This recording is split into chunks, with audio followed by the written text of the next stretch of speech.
जय श्री राम। आज इस वीडियो के माध्यम से हम चर्चा करेंगे इस साल की होने वाले सूर्य ग्रहण की।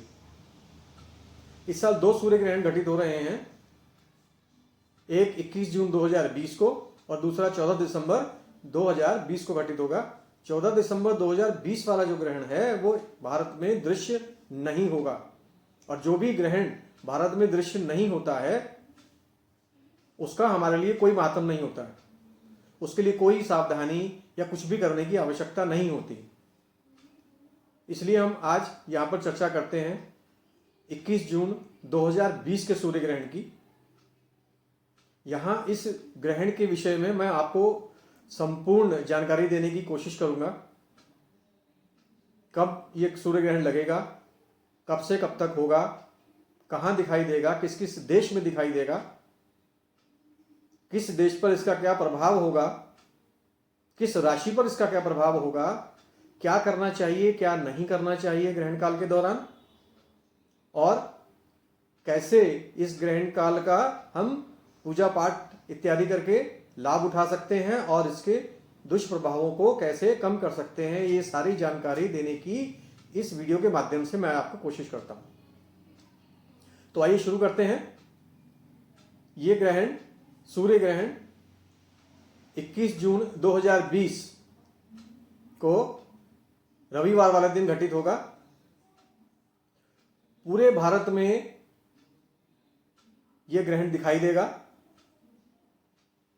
भारत के अतिरिक्त Australia, Fiji, Africa, Afghanistan, Pakistan, China, Burma, Philippines, Nepal और अमेरिका आदि देशों में भी यह दिखाई देगा। इस ग्रहण की समय अवधि 5 घंटे और 48 मिनट की रहेगी। यह ग्रहण सुबह 9:15 पर शुरू होगा और दोपहर 3:04 पर समाप्त होगा। अर्थात इसका जो स्पर्श काल है वो सुबह 9:15 पर होगा, मध्यकाल 12:10 पर होगा और मोक्ष काल इसका 3:04 पर रहेगा।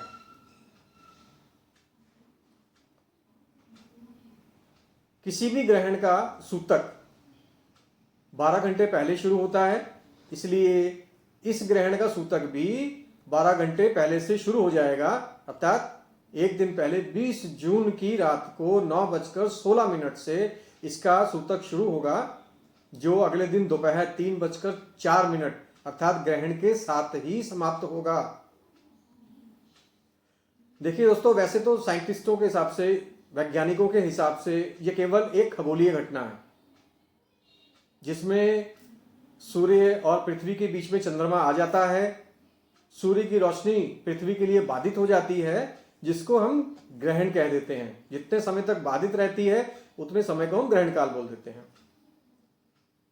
परंतु भारत के लिए और खास तौर पर हिंदू धर्म के अनुयायियों के लिए यह बहुत खास होता है, ये इसका बहुत खास महत्व होता है।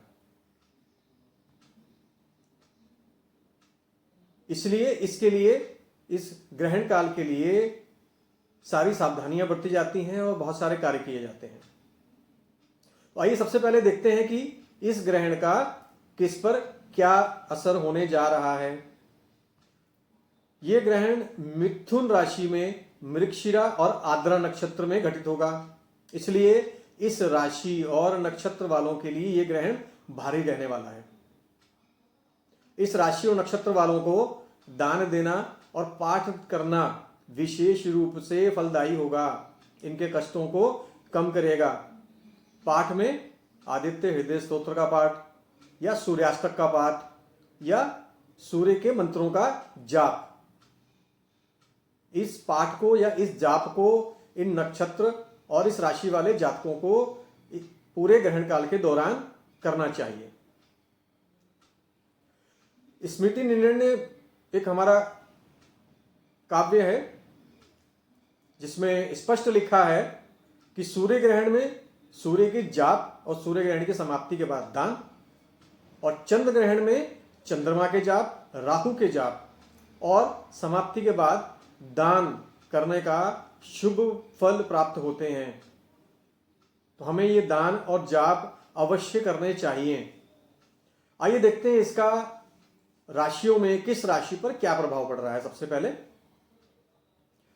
पहले मेष राशि को देखते हैं। मेष राशि वालों के लिए ये शुभ दिख रहा है मेरे को। मेष राशि वालों को धन लाभ होने की संभावना नजर आ रही है। वृषभ राशि वालों के लिए ये शुभ नहीं है, इनके लिए धन हानि होने की संभावना है। मिथुन राशि वालों के लिए ये खास भारी है, खास अशुभ है, जैसा पहले भी मैंने बताया है ऊपर। इस राशि वालों के लिए दुर्घटना होने की संभावना है, कोई चोट लगने की संभावना है और बिना कारण चिंताएं उत्पन्न होने की संभावना बन रही है। कर्क राशि वालों के लिए भी अच्छा नहीं है। कर्क राशि वालों के लिए भी धन हानि की संभावना बन रही है। सिंह राशि वालों के लिए अच्छा है, शुभ है। सिंह राशि वालों को धन का लाभ मिलता दिखाई दे रहा है और उन्नति के अवसर प्रदान हो रहे हैं। दोबारा कन्या राशि वालों के लिए ये कुछ अच्छा नहीं है। कन्या राशि वालों को रोग होने की संभावना है, रोग से कष्ट होने की संभावना है और इनके लिए भय का वातावरण बनता दिखाई दे रहा है।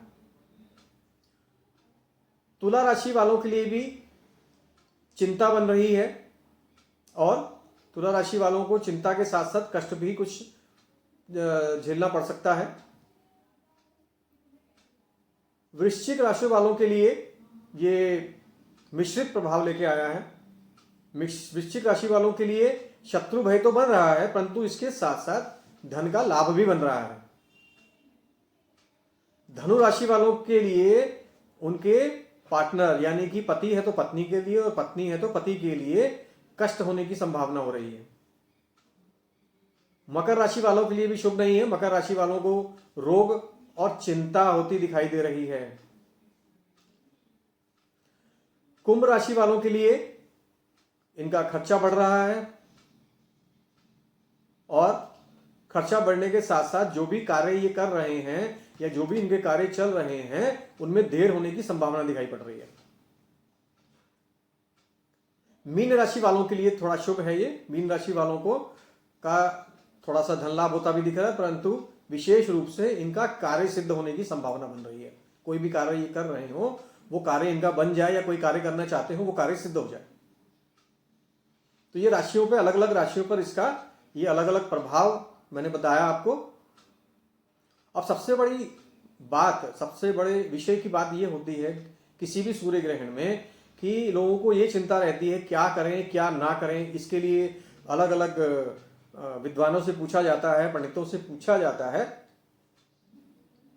तो देखिए इस साल ये जो सूर्य ग्रहण लग रहा है, सबसे पहले हम देखते हैं सूर्य ग्रहण रविवार के दिन लग रहा है और रविवार के दिन सूर्य ग्रहण लगना एक इसका विशेष अवसर होता है, क्योंकि रविवार वाले दिन जो सूर्य ग्रहण लगता है उसको हम चूड़ामणि सूर्य ग्रहण भी कहते हैं। इसके कारण ये थोड़ा शुभ योग बन जाता है। शास्त्रों के अनुसार इस तरह के ग्रहण में स्नान, पवित्र नदियों में स्नान, दान, जाप, पाठ, पूजा आदि का महात्म्य बताया गया है। अगर पवित्र नदियों तक हम नहीं जा सकते हैं तो घर में ही सबके या जिसकी भी गंगा जल है उस दिन स्नान जल में गंगा जल को मिला करके तब किया जाए, उसको भी गंगा स्नान माना जाता है। इस दिन हरियाणा के कुरुक्षेत्र और कैथल आदि में मेलों का आयोजन किया जाता है।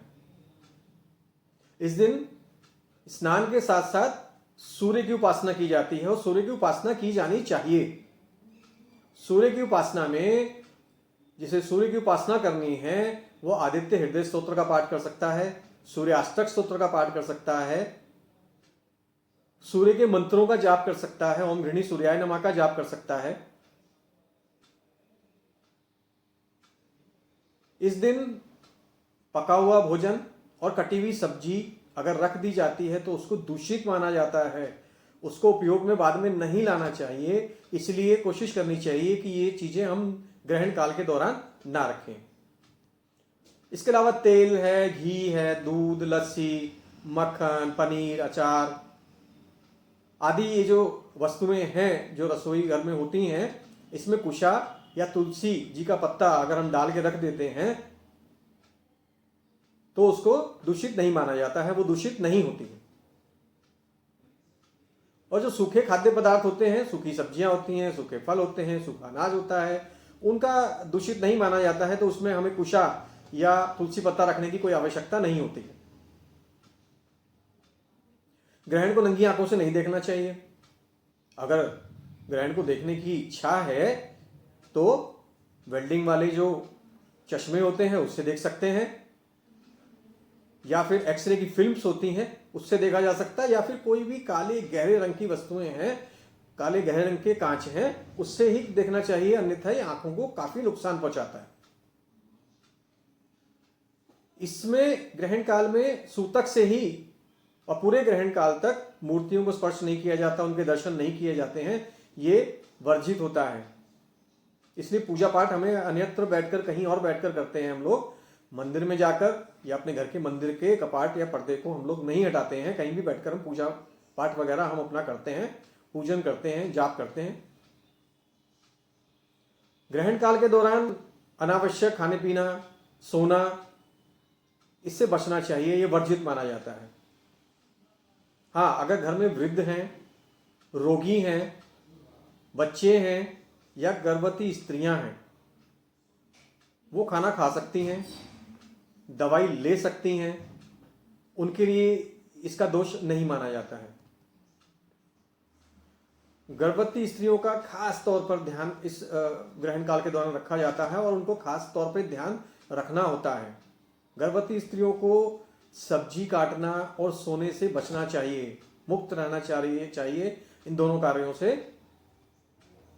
गर्भवती स्त्रियों को पूरे ग्रहण काल के दौरान धार्मिक पुस्तक पढ़नी चाहिए और प्रसन्नचित्त रहना चाहिए, चिंता को त्याग देना चाहिए। पूरे ग्रहण काल के दौरान अगर धार्मिक पुस्तकें पढ़ती हैं, प्रसन्नचित्त रहती हैं, तो आने वाली संतान को बहुत लाभ मिलता है। एक चीज और हम कर सकते हैं इसमें, कुछ जो दीर्घकालिक रोगी हैं या काफी समय से बीमार चल रहे हैं, उन लोगों को इस ग्रहण काल के दौरान श्री महामृत्युंजय मंत्र का जाप करना चाहिए। जो लोग नहीं कर पाते हैं, नहीं कर पा रहे हैं या नहीं कर सकते हैं, वो श्री महामृत्युंजय मंत्र का जाप सुने, इससे उनके रोग में लाभ होता है। और जैसा कि मैंने ऊपर बताया है, ग्रहण समाप्ति के पश्चात, मोक्ष के पश्चात वस्त्र, फल इत्यादि अपनी यथाशक्ति दक्षिणा के साथ ब्राह्मण को दान देना अति शुभ माना जाता है। इसके काफी लाभ होते हैं।